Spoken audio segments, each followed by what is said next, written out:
kids. I've been wanting to tell you this story for a long time around one of our Tobacco Lake campfires, but I somehow didn't get the chance. And now that it's harder for you to get here, I figured I'd just tell you the story in front of my fire.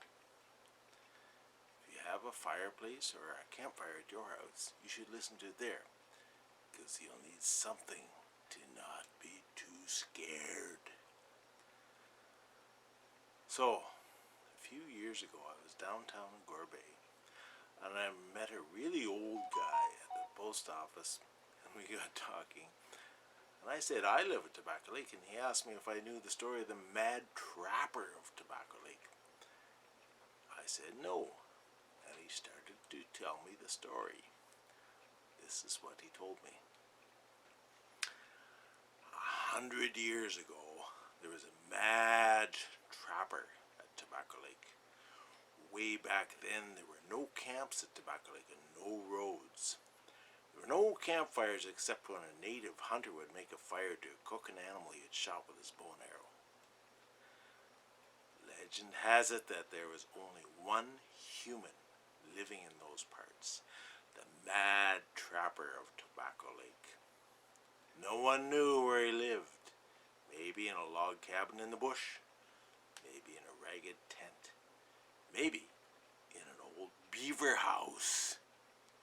But the mad trapper of Tobacco Lake trapped animals, skinned them, and sold their pelts.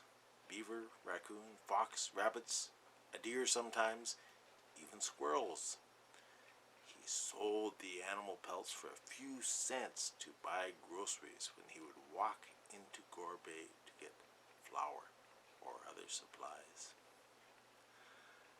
But the legend says that all the animals hated the mad trapper of Tobacco Lake because he trapped them, and especially the coyotes. The mad trapper didn't trap many coyotes because they were harder to trap, but he did trap a wolf from time to time. So the legend says that the mad trapper and the Tobacco Lake coyotes were bitter enemies. So I found that story very interesting because I've had to deal with beavers at Tobacco Lake, raccoons and rabbits and squirrels. And I've seen coyotes. A rabbit ate half of the peas in my garden last summer. But this is a really weird part.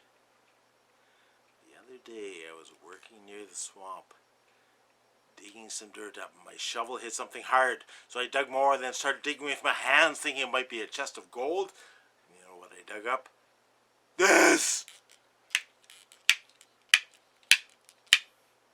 The legend says that the mad trapper of Tobacco Lake finally trapped a coyote one day, but as he was skinning the pelt, another coyote pounced on him and tried to bite him to death.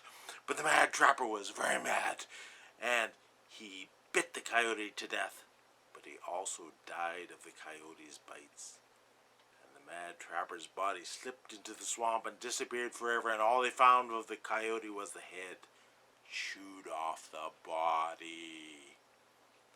And these are the mad trapper's teeth that chewed the coyote's head off his body. And oh yeah, one more thing. You didn't ask me what the mad trapper's name was. His name was Mark, the mad trapper of Tobacco Lake.